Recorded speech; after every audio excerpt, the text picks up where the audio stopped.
Welcome to the Short Funk Podcast. I'm Tom Barbalet. Today, perceptions of music over time. I've been recording music recently for a Kickstarter. It's kind of fallen by the wayside recently, particularly associated with my day job, but I'm doing things to try and rectify that, and I think I will have at least something ready for a Kickstarter in the foreseeable future. Maybe in a kind of June timeframe, which is what I projected for anyway. What I find fascinating through this process is that I will record music, I'll leave it for a couple of weeks, I'll come back to it, I'll think, that's actually quite good.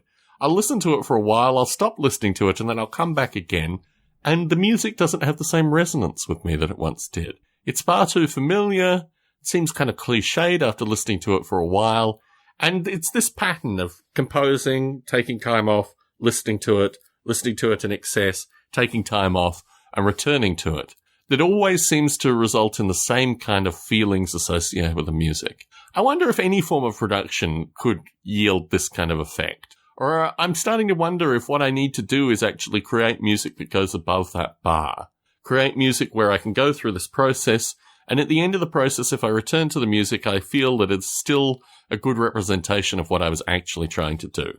And this is a very interesting thought process, because how does one embody the creative process in order to go through that additional step and still get something that you feel is good enough? And I think actually this process, in particular the final stage and re-listening to it, how does it sound after composition, initial listening, binge listening, break, then returning to it? If it serves through that test, then it's got to be worth at least presenting that music to other folk. This whole process associated with recording music is fascinating. And it's fascinating in large part because I'm having real trouble finding lyrics to the music.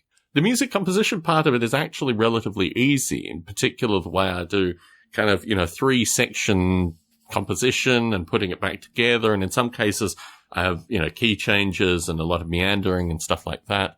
But finding words for the music is another challenge that I'm facing. And sometimes words just hit me. Sometimes words come to me almost like in that pseudo-dreamlike state as one is falling asleep.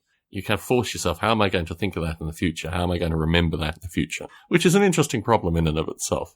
But the lyrics, I think, are going to be the most challenging thing for these compositions. And as it is currently, I have maybe 3/4 of a song written over 8 songs. So that gives an indication of how low my general lyric writing is up until now.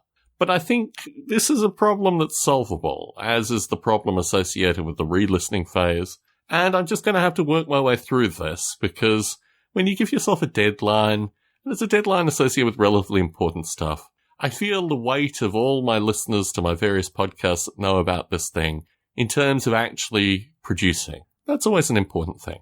Tom Barbalet in San Jose, signing out.